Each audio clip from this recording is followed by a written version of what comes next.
Oke kawan-kawan, kali ini saya akan memberikan informasi terkait artikel yang ditulis oleh Rini Artono yang berjudul Mengapa Perempuan Korban Kekerasan Seksual Sulit Bersuara. Tahun 2017, sebagian pengguna media sosial pasti akrab dengan tagar Me Too. Tagar ini sempat trending di seluruh platform media sosial, Facebook, Instagram, dan Twitter, bahkan hampir dipakai oleh jutaan orang di dunia. Seperti artis terkenal Angelina Jolie, ia menulis sebuah cuitan untuk mengungkap kejahatan seksual yang dilakukan oleh Harvey Weinstein, seorang produser film di Amerika Serikat. Alhasil, cuitan ini mendapat reaksi banyak orang. Tagar ini mengundang banyak orang untuk membagikan pengalaman yang sama.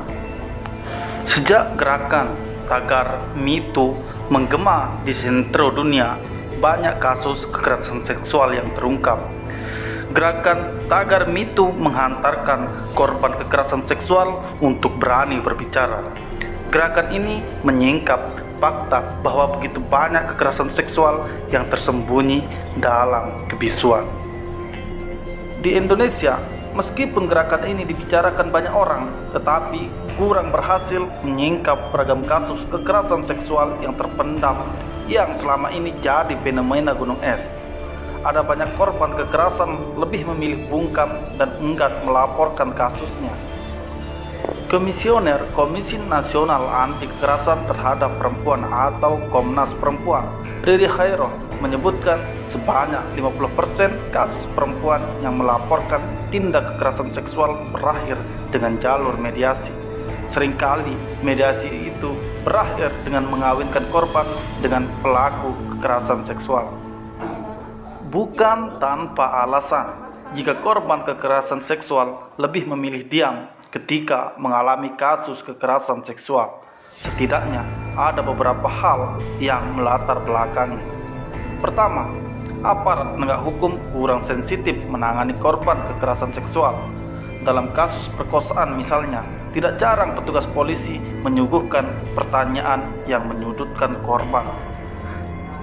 Tentu kita masih ingat pernyataan Jenderal Tito Karnavian pada November 2017 terkait penanganan kasus perkosaan oleh polisi yang menanyakan apakah korban perkosaan merasa nyaman selama perkosaan. Tentu saja anggapan ini melukai hati korban. Seringkali aparat beranggapan bahwa indikasi perkosaan terjadi karena hubungan seksual yang terbuktikan dengan paksaan dan kekerasan fisik. Jadi, kalau korban tidak melawan dengan segala daya upaya, maka dianggap menerima atau menikmati. Kedua, kuatnya budaya victim blaming atau menyalahkan korban. Di Indonesia, kebiasaan menyalahkan korban sangat dipengaruhi oleh cara pandang yang patriarkis. Konstruksi sosial masyarakat yang patriarkal menjelma dalam norma sosial, budaya, dan agama. Seringkali, dalam upaya mengontrol tubuh perempuan, kultur patriarkal menciptakan standar moral. Perempuan yang baik seperti patuh, berperilaku santun, berpakaian sopan, lebih banyak di dalam rumah, dan lain-lain. Sebaliknya, perempuan yang berjalan sendiri, pulang larut malam, menenggak minuman beralkohol, memakai rok pendek, ramah, dan terbuka terhadap laki-laki akan dicap sebagai perempuan kurang baik. Biasanya, jika kelompok perempuan yang dikategorikan kurang baik tersebut mengalami serangan seksual, itu dianggap wajar oleh masyarakat yang patriarkal. Media juga turut melanggengkan budaya victim blaming. Reportase seputar pelecehan seksual sering menggambarkan perempuan sebagai pihak yang bertanggung jawab memicu hasrat laki-laki. Ketiga, masih tingginya impunitas pelaku kekerasan seksual yang disebabkan oleh kuatnya relasi kuasasi pelaku. Adanya impunitas terhadap pelaku kekerasan seksual membuat korban dan pendamping korban merasa kelelahan ketika melaporkan kasusnya. Bahkan, kadang juga korban ataupun keluarga mendapat ancaman dari pelaku. Sedangkan di sisi lain, belum ada regulasi yang kuat melindungi korban atau saksi yang melaporkan kasusnya.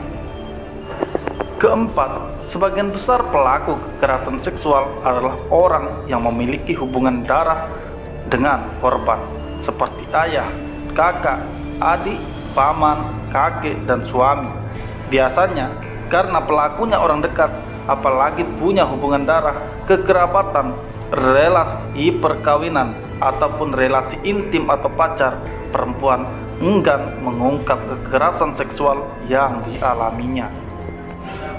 Di awal-awal tahun, sekitar 1 tahun yang lalu, Komnas Perempuan merilis data bahwa sebagian besar kasus kekerasan terjadi di ranah privat. Sebanyak 770 kasus insest, kekerasan seksual 571 kasus, dan kekerasan fisik 536 kasus.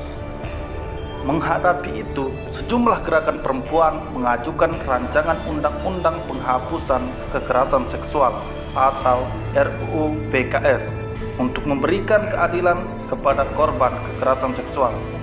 RUU PKS terbilang progresif karena undang-undang ini memperluas definisi kekerasan seksual. Selain itu, di dalamnya juga tercakup tentang pencegahan, perlindungan saksi atau korban, pemulihan dalam makna luas, dan rehabilitasi pelaku. Namun sayang, sejak digagas tahun 2012 dan masuk prolegnas tahun 2016, RUU masih mangkrak di meja Dewan Perwakilan Rakyat atau DPR.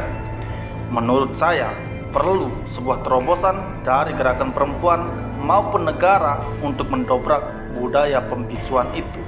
Misalnya, mendekatkan layanan pengaduan dan advokasi ke korban dengan mendirikan posko-posko anti kekerasan seksual berbasis komunitas atau RT RW, tempat kerja, sekolah maupun kampus. Hanya itu info dari saya. Sekian, terima kasih.